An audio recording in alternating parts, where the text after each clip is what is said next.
में थी, अमानत आंखों में क्या वो सच कहना। कहा जा भाई काम हो गया पीछा छोड़। कहा नहीं आप बताएं, नहीं तुम्हें पीछा नहीं छोड़ूंगा। तो फिर उस दीवाने ने कहा एक मर्तबा हसन बसरी की जियारत की थी, बस वही अमानत मेरी आंखों के अंदर मौजूद है। हसन बसरी की जियारत करने के बाद फिर मैंने किसी ऐसे मंजर को नहीं देखा जिसको अल्लाह ने मना किया हो। तो ये अल्लाह की अमानत थी मेरी आंखों में, जिसके सदके तो खुदा की अमानतें भी हमारी आंखों में हो सकती। लेकिन हम तो आज पीर को देख करके जाते नहीं, पीर और मुर्शिद को मिंबर पे देख कर जाते हैं, जलसे के बाद फिर जाकर इंटरनेट खोल के बैठ जाते हैं। वो अमानत कैसे रहे? सादात और उलमा की जियारत करके जाते हैं, फिर उसके बाद वही पाप की नजरें होती है, वो अमानत आंखों में कैसे रहेगी? तो आंखें अल्लाह के अजाब को बर्दाश्त नहीं कर सकती। कहा गया कि जो आंखें पाप करती उसमें आग की सलाखें डाली जाएगी।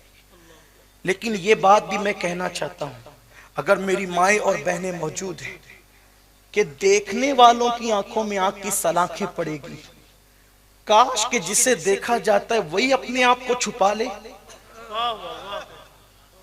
जिसे देखकर लोग जहन्नमी बन रहे हैं, जहन्नम की राह पे जा रहे हैं, अगर वही अपने आप को छुपा ले तो मैं समझता हूं कि अगर औरतें चाहें तो बहुत सारे गुनाहों पे कंट्रोल हो सकता है, सिर्फ एक अमल की बरकत से, जिसे पर्दा कहते हैं।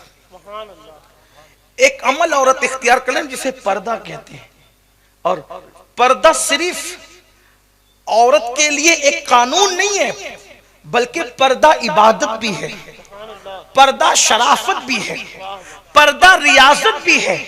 एक औरत पर्दे में जब होती है तो वो सबसे ज्यादा अल्लाह के करीब होती है। जब बंदा सजदे में होता है तो सबसे ज्यादा अल्लाह के करीब होता है, और जब औरत पर्दे में होती है वो सबसे ज्यादा अल्लाह के करीब होती है। फिर अल्लाह अकबर, एक इंसान अगर मोहल्ले की मस्जिद में नमाज पढ़े अफजल, उससे अफजल जामा मस्जिद में, उससे अफजल अल्लाह अकबर मस्जिद अक्सा में, उससे अफजल मस्जिद नबवी में, उससे अफजल मस्जिद हराम में। लेकिन कुर्बान एक औरत की शान ये है कि आंगन में नमाज पढ़ने से अफजल, अल्लाह अकबर, उसको घर के सहन में नमाज पढ़ना अफजल है, और घर के सहन से नमाज पढ़ने से ज्यादा अफजल उसे घर के अंदर के हिस्से में नमाज पढ़ना अफजल है।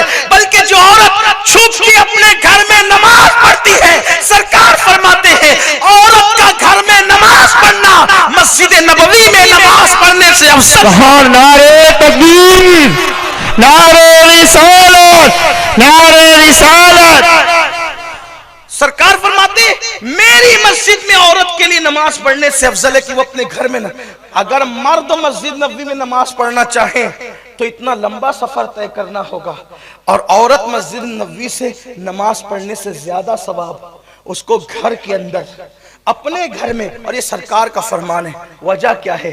हुजूर अलैहिस्सलाम औरत को पर्दे में देखना चाहते हैं, अल्लाह के रसूल सल्लल्लाहु अलैहि वसल्लम। और कुर्बान जाएं, हुजूर अलैहिस्सलातु व तस्लीम के घर वालों ने क्या पर्दा किया। उम्मुल मोमिनीन अम्मा आयशा सिद्दीका को देख ले, हजरत हफ्सा को देखें, हजरत उम्मे सलमा को देखें, हुजूर की अज़वाज मुतहरात को देखें, और सरकार की शहजादी सैयदा फातिमा ज़हरा का तो कोई जवाब ही नहीं। कुर्बान जो वालिद के विसाल के बाद भी फिक्र करती तो एक कि मुझे जल्दी दुनिया से जाना है, लेकिन फिक्र इस बात की है कि सारी जिंदगी मेरे वजूद पर किसी मर्द की नजर न पड़ी, बादे विसाल मेरे जनाजे पर अगर किसी की नजर पड़ जाएगी तो क्या होगा। फिक्र है तो एक। आज औरत को जेवर की फिक्र है, आज औरत को अच्छे मकान की फिक्र है, आज औरतों को कीमती लिबास की फिक्र है, आज औरतों को ब्यूटी पार्लरों की फिक्र है। ये सब इंसान कैसे कैसे गोरख धंधों में फंस गया। क्या है फैशन? Beauty parlour. क्या है फैशन?